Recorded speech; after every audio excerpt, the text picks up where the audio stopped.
I think now we're going to move into a meditation and a channel from Kryon. I invite you to close your eyes and take a deep breath in through your nose, out through your mouth. And as you relax, tune in a little further into what's happening in your body. Are there any areas that are sending you a message? Perhaps there may be a pain somewhere you are feeling in your body. And if that's the case, what is it that area of your body wants to say to you in this moment? And if you are in a very pleasant space without any pain, I invite you to tune in to the energy of your heart.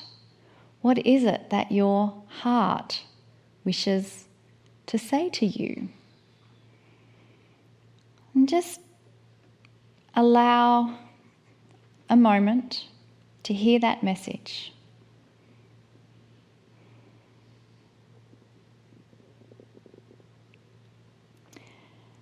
And feel the gratitude and thanks from that part of your body that you have acknowledged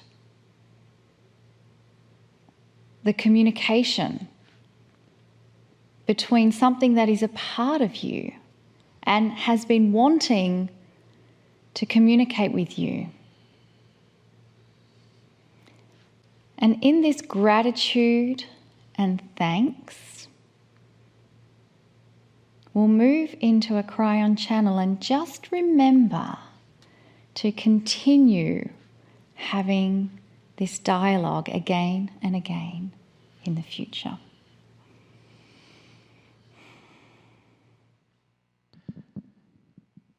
Greetings, dear ones. I'm Kryon of Magnetic Service. I come to you every single week with messages. And the messages over time have changed. They're becoming more personal and less global. If you take a look at the transmissions, if you want to call it that, the messages from the books of 30 years ago, the first one was global. It told you about an upcoming shift. It told you that you would not have an Armageddon. The book called The End Times was about the end of an old time. Truly a metaphoric title, frightening to some until they read the book. These are global messages. But in these last few years, the messages are becoming more personal. And the reason for that, dear ones, is because the relationship that you are having with that which you call the creative source, spirit, God, is starting to be closer. And that is by design of your own society, culture, and humanism. You have elected with free choice to start changing the energy of this planet. Now, some of you have not heard that before will say, I don't remember the election. Consciousness is like this. When 1 billion people or more at some level start to understand integrity, transparency, truth, compassion, kindness, and they look in their society and they realize that there's a lot of broken things. As you look around today, right now, in your societies, wherever you are on the planet, are there broken things? And you might say, well, of course, there are always broken things, but now you're doing something about it. Did you notice? That is what I speak of. It is becoming more personal. Quite often, we give you a theme for the month, for the 4 channels that will occur, the 4 messages that will occur. All of these messages will be free to everyone. This month, the message, personal, practical, and yet to some very difficult. And that is, how does the old soul light worker deal with ordinary things? And I have selected 4 ordinary things that are difficult for old souls and light workers. And so it is practical, and you'll recognize some of these things, and there are instructions I have given, some in the past, some far in the past, and that I will revive again so you can hear them even now and today.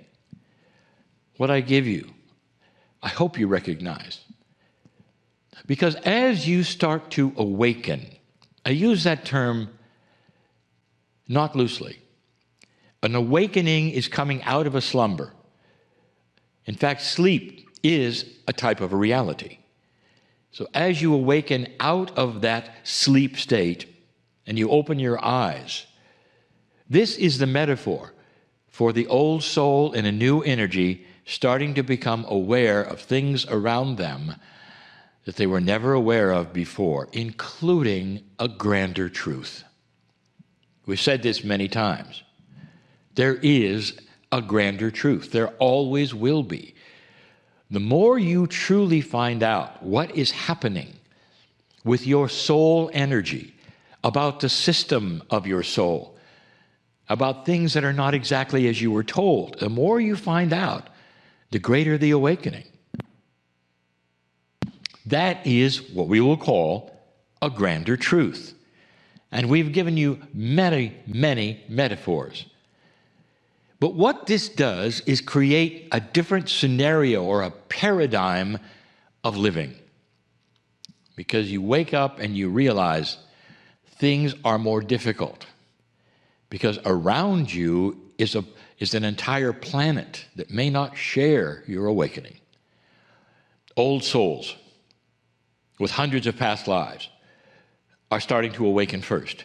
It makes sense. In the school, you might say, of experience and expression. You go through hundreds of lives, you come in every single time with an Akashic remembrance and a knowledge of what you've done and where you've been at some level. That's what makes an old soul an old soul. So the first one of 4 of dealing with what we will call ordinary things for extraordinary souls like you, the old souls, will be this: dealing with the consciousness around you. Now that includes everything.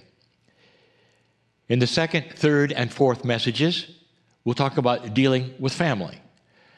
We're talking about dealing with workplace. We're talking about dealing with culture. But this is general.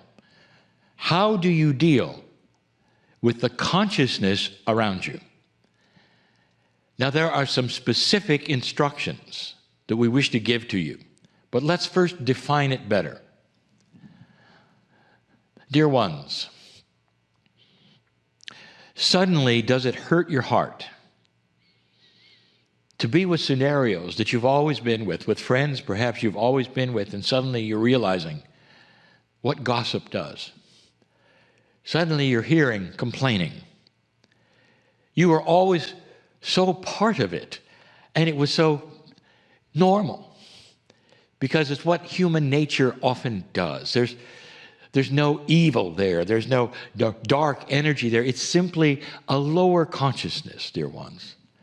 But suddenly you react to it. And so you are no longer then wanting to contribute to the gossip or the complaining or any of the other things which seem to do nothing but pull everybody down into a dark hole. You wish you could bring up enlightening things and positive things. And if you've ever tried in a group which is invested in gossip, they simply look at you, don't say anything, and move on to the next gossip subject. It's tough. It's tough. What do you do about that? I will tell you there are those who say, well, you remove yourself, of course. And there were days in an older energy when that's exactly what you did. Well, I'll never do that, so I won't be their friend anymore. And so you remove yourself.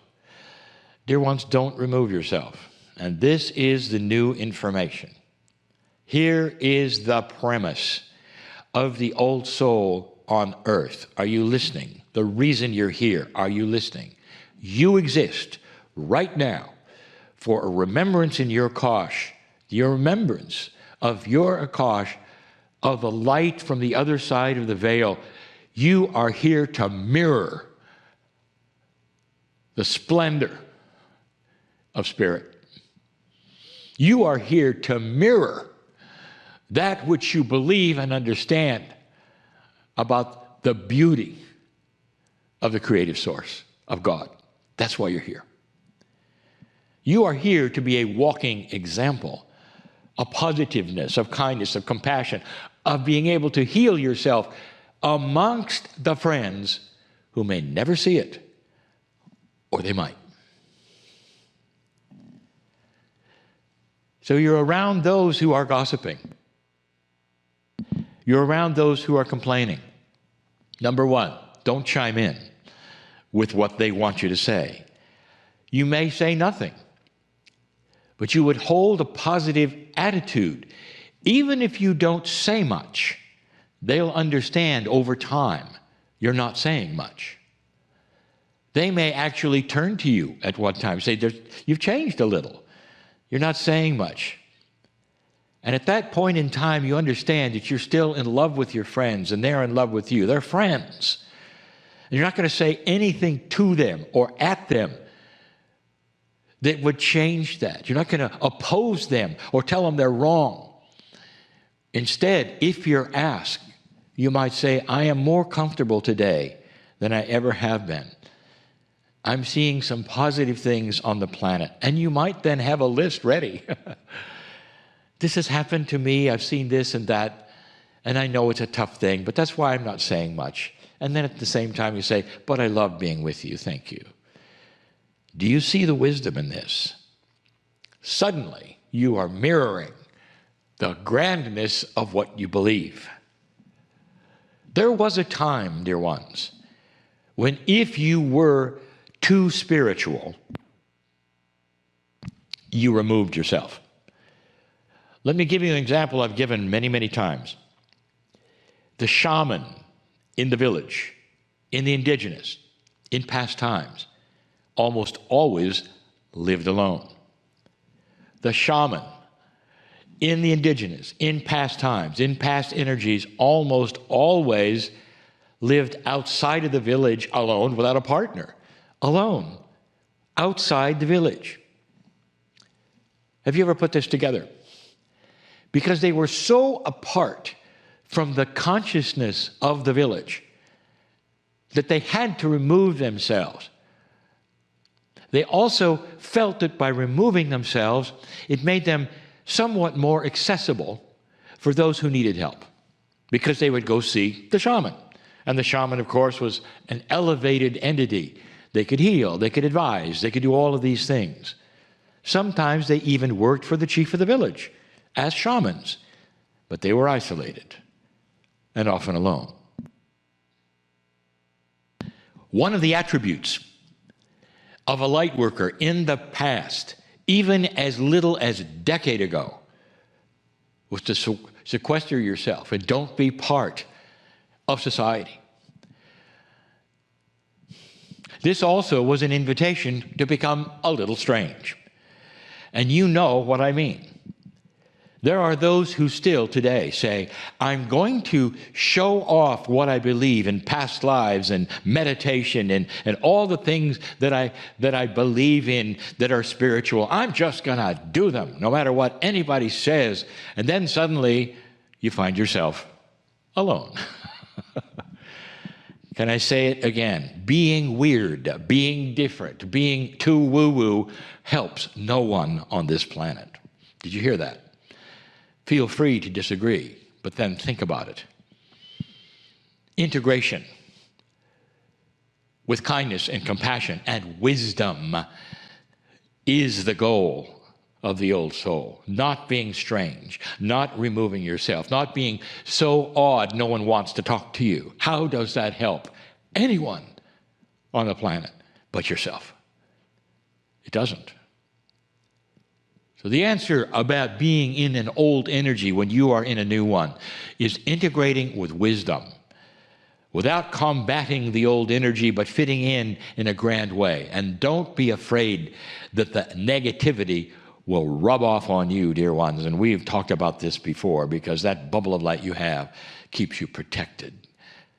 Only purity and benevolent things are yours at this time.